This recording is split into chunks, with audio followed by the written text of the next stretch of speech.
Be seated.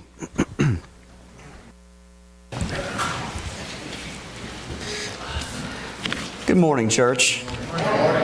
It is quite a blessing to be back amongst you today. I know that we have many of our number who are still out of town, haven't got back from visiting with relatives yet. Some are still sick, not feeling well, and we definitely want to remember them. But for those of you who are here this morning, thank you for making God the priority in your life this morning. As we have just gone through a time where it seems like everywhere we go, we see things like this. I don't know if you noticed it or not, but the 2-3 weeks leading up to Christmas, it's like they kept trying to convince us, come sell us your gold for a small portion of its value. Come to the booths at the mall, full stores in the mall. You can go to pawn shops, standalone storefronts. You saw it on advertisements on TV, brochures in the mail, magazine ads. You probably, if you had been to a subway station, you probably would have seen one there. They probably even left you a little thing on the hood of your car. People all around the country have been talking about gold the past 5 years like it's something new. Like it's just recently been discovered. Economic advisors are suggesting that we hedge against inflation and buy up all this gold. People keep on talking about the gold price. They seem to care more about that than the price of the barrel of crude oil. They even went so far as to create a vending machine that you would swipe your credit card, and you would get a 1 ounce bar of gold, or 1 ounce bar of silver, or whatever it was that you chose. We have gone gold crazy in this country. But it's not a new thing. We see that within the story of King Midas, where he just wanted to be able to create gold, and everything he touched became gold. We see King Midas and his story. We see the stories that have been made up about the pots of gold at the end of the rainbow. It seems as if for thousands of years we have been a people, whether we know it or not, obsessed with gold. It should be no surprise then that it's also talked about in the Bible.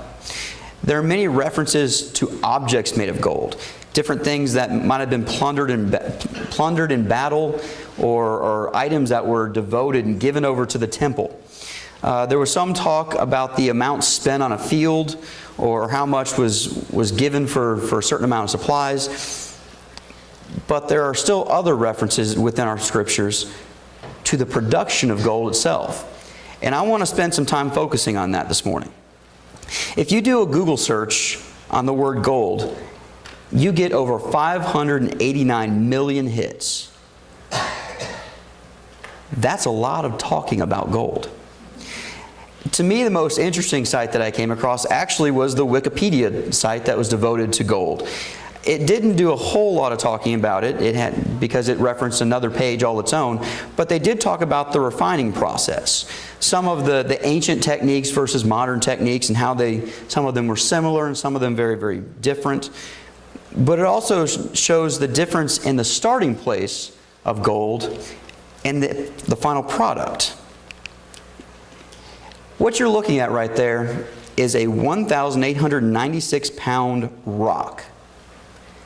Enormous boulder that has been quarried out. And right there in that little bitty red pad in front of it is the expected gold yield out of that enormous block of gold at 0.066 pounds. The mining and refining of gold and silver is almost as mysterious today as it was to the ancients, because we just don't see the process. We don't fully understand it. How exactly it works, the products that are used, they can vary from area to area, person to person, purpose to purpose. But the refining process is spoken of extensively in the Scriptures. We already read from Zechariah this morning, but I want to read it again. In the whole land, declares the Lord, 2/3 will be struck down and perish, yet 1/3 will be left in it. This third I will bring into the fire. I will refine them like silver and test them like gold. They will call on my name, and I will answer them. And I will say, they are my people. And they will say, the Lord is our God. This passage talks about the literal refining process, but it moves it into a spiritual realm. It tells us that God's plan is to refine His people, to take us from that chunky, enormous block with a lot of waste material and try to pare it down to the essential core value, the core being of who we are. You flip the page in Malachi chapter 3, 1 through 4. And many people believe that this is a reference to the coming of Jesus. And I will actually be reading it with that intention in mind. See, I will send my messenger who will prepare the way before me. Then suddenly the Lord you are seeking will come to His temple. The messenger of the covenant whom you desire will come, says the Lord Almighty. But who can endure the day of His coming? Who can stand when He appears? For He will be like a refiner's fire or a launderer's soap. He will sit as a refiner and purifier of silver. He will purify the Levites and refine them like gold and silver. Then the Lord will have men who will bring offerings in righteousness, and the offerings of Judah and Jerusalem will be acceptable to the Lord as in the days gone by, as in former years. So we see in just two references right there, very closely linked together, the talk about the refiner's fire, the refining process and what we go through. So what exactly about this refining process applies to us? What is this going to mean? Well, the first thing we have to understand is that the refining process is refining us from our own unrighteousness. Romans 3:23 is a passage I believe we all know very well. We've become very intimate with it. It's a well-known reminder that we are an imperfect people. That our imperfection has put us into kind of a spiritually unwholesome state. But that's why the refining process exists. We cannot get caught up in the exact form of the unrighteousness, just like it doesn't matter what the form of the waste material is that's attached to that gold block. It's got to be pared off. It's got to be chiseled away. It's got to be refined. Anything at all can ruin the gold or the silver, and so anything at all can lead to our ruined condition before God.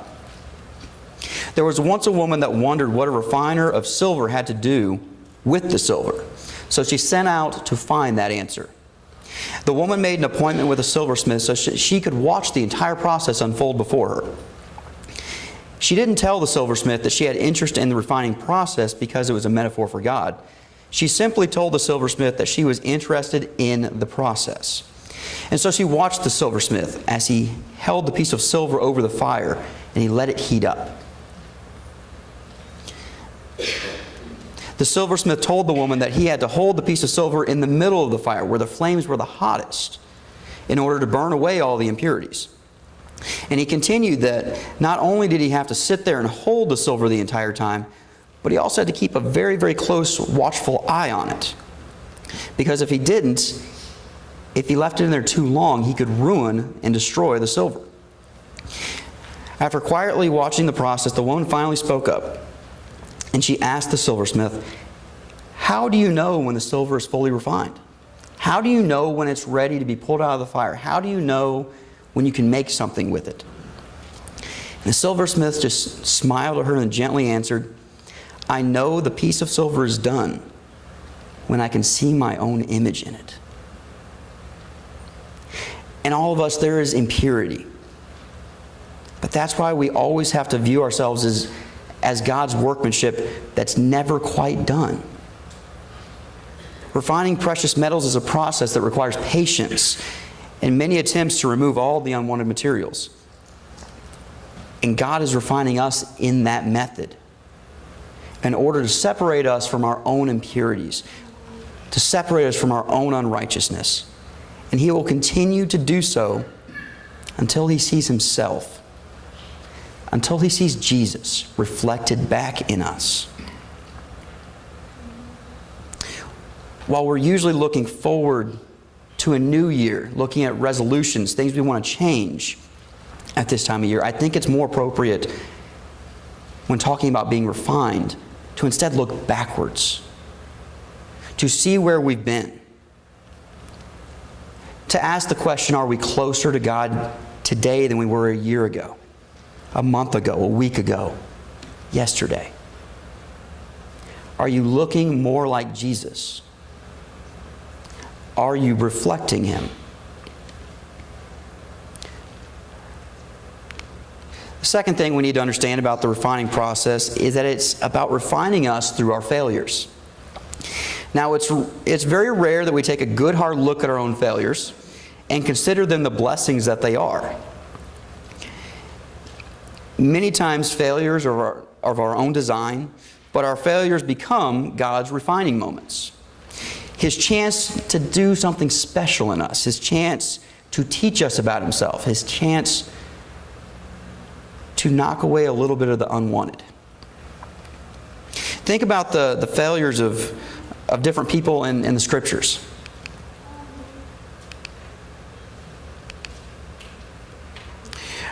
We've got Samson. There was a man that was completely full of himself right there. He knew he was strong and he was just going to ride that train until it ended. He broke commandments about who he could marry. He lied constantly. He even referred to his wife as a heifer. Gentlemen, please don't do that. He had to fail in every part of his Nazirite vow before God finally removes His hand of blessing from him. But as Samson is enslaved and is used as a trophy, something clicks and he finally gets it. His failure has brought him to a point where God's finally gotten through to him that it's not about Samson's strength. It's about what God does with Samson's strength. It's about reflecting the image of God and not a stronger image of yourself. Samson finally got that at the end. Or what about David? I think we can talk for hours on David and his many failures. His failures as a man, his failures as a king, his failures as a leader, as a godly person.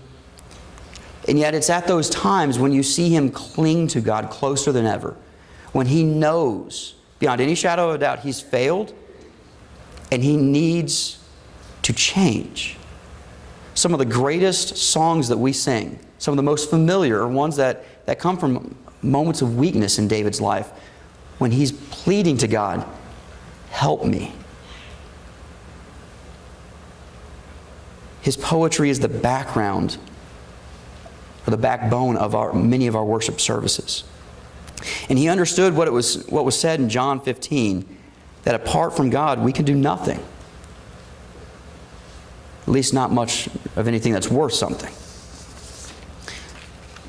We could scour the Old and New Testament for more examples. Names like Paul, Peter, Solomon, Moses. They all had monumental failures at some point in their life. And yet every one of those individuals is looked up to.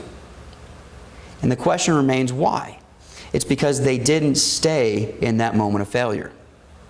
They also had moments of bouncing back, moments of trusting in God again, moments of allowing God to refine their soul. There's plenty of modern examples of failure as well. Albert Einstein was mute until the age of 4, and he was thought to be mentally deficient. Walt Disney was told that he lacked originality. Ray Kroc, the founder of McDonald's, failed at 50 businesses before he finally succeeded. And Abraham Lincoln, one of the greatest presidents in our nation, lost 8 elections before he finally became the president. And what every one of these individuals has in common, they understood that their failures are refining moments. Moments to rely on a God of love and grace and mercy and understanding. And a God that doesn't leave us right where we're at, but brings us with Him. Our own lives can be very similar. We will all fail at something. Let that sink in for a moment I know sometimes we don't want to admit this to ourselves. We may fail at keeping a promise. We might fail a history test. We could fail to live up to our own expectations, or even though we've given it everything we have, we still just might not be doing enough. But we will fail at something in our lives. But those are the times that God is going to reach out to you. He's going to reach out to me through His Word, through each other, through someone on the radio, through something you see on TV. He's going to reach out somehow and grab our attention and tell us that He's a potter reshaping His clay, that He is a refiner trying to create in us His own image. Those are the times that God seeks to take a little more of us out of the equation so that the pure core of our being will shine out all the more. We are refined through our failures so that we might experience the only real success in life, being a genuine follower of God. 2 Corinthians 12:9 tells us that God's power is made perfect in our weakness. So find joy that God is refining us in the midst of our greatest failures. Be proud to say, I have failed, and that God is going to do something with that. A third thing we need to learn is that the refining process is about refining us for His purposes. In May of 1993, a short article was written about life and meaning. And it says, there is a relationship which makes life complete. Without that relationship, there is a void, a vacuum in life. Many people, even those who are well known, can attest to that void. For example, H.G. Wells, a famous historian and philosopher, said at age 61, I have no peace. All life is at the end of the tether. The poet Byron said, my days are on a yellow leaf. The flowers and fruits of life are gone, the worm and the canker and the grief are mine alone. The literary genius Thoreau said, most men live lives of quiet desperation. Ralph Barton, a well-known cartoonist, he left a note penned on his pillow before taking his own life. I have had few difficulties, many friends, and great successes. I have gone from wife to wife, from house to house, visited great countries of the world, but I am fed up with inventing devices to fill up 24 hours of the day. Much of this sounds very similar to words that Solomon might have written in Ecclesiastes when time after time he would say, meaningless, meaningless, all is meaningless, or another translation, vanity, vanity, all is vanity. Until you come to the end of Solomon's work there. And he says this. This is what he's come up with. The full duty of mankind is to fear God and keep His commandments. Fear God and keep His commandments. That is all. And that's what God is trying to help us do. Very rarely do you see an artist take painstaking time and effort and expense to create something of beauty only to destroy it. But when you've allowed God to work in your life, when you've allowed Him to refine you, to take away the things that aren't worthwhile, when you do that, you better believe that He isn't practicing. You have to know that He's not experimenting with a bunch of ingredients in the kitchen like a cook would. He knows what He's doing. He knows what's going to come out of that. All the work that goes into refining us, into reshaping us, and cleansing us, it's for His purpose. We don't have to understand all of His purpose, nor do I believe we ever will. But He does.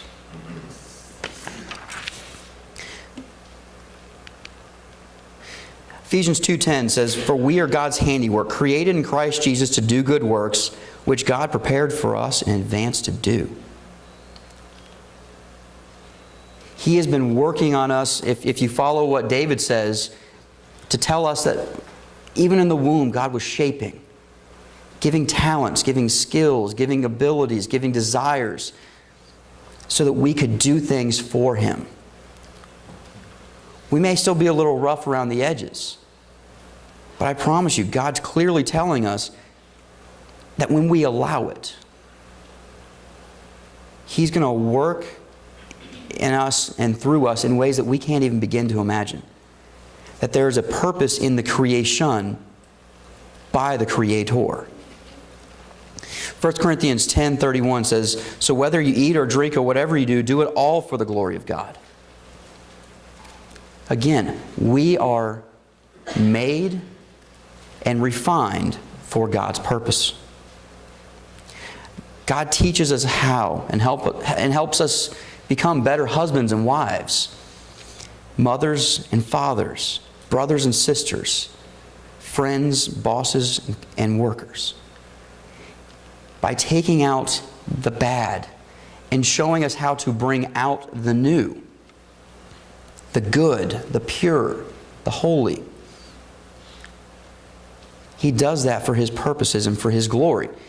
Jesus spent years on this planet so that He could choose out for Himself a group of 12 followers. And He took time, immense time with them, refining them, knocking off the rough edges, sanding them down, trying to bring out the best parts of them so that they could be sent out for His purpose. He sends all of us out with a purpose, and it doesn't matter whether some are teachers and preachers, or some are craftsmen, or some are obedient servants, or some as dutiful workers, some as doctors and lawyers, or accountants, students. It doesn't matter your life position. It doesn't matter what's brought you to where you are right now. God's got a purpose for you. God's worked in you for years. Sometimes you may not even have seen it. But all to bring you to the point where instead of looking like a big, huge chunk of stone, you look like a useful reflection of Him. Through it all, the underlying purpose remains that we are to glorify the name of the Lord and to teach others to do that as well. I love the song that we sang, Refiner's Fire. And I don't know how many of you know that song. But there's something that's just special about the words. When you leave here today, I want to encourage you, go look at the words of that song. Go home and Google Refiner's Fire. Look at the lyrics. They will speak to you. Refiner's fire. My heart's one desire is to be holy, set apart for my Lord and my Master. I think there can be no more impressive statement that we could make in our lives. Have you allowed God to work in your life to refine you for His purposes? Do you allow Him to work through your failures to shape you for His success? Are you letting Him strip away all the unrighteousness for the purity of what lies beneath to show through? If you're not allowing God to work within you, I ask you to take a step back and again look at the past year. What have you gone through? The ups, the downs. And have you allowed yourself to grow close to God because of that? If you haven't, I hope that you'll make a decision to do that. It is the most important decision you can make. To allow God to hold you over the flame, knowing that He's there with us the whole time, to teach us that it's not about our own strength and our own power, but it is about His. This morning, if there's anything on your heart that you need prayers for, or if there's anything in your heart that's spurring you on to make the decision for the first time or the 100th time, we want to ask that you would come as we stand and sing the song of invitation.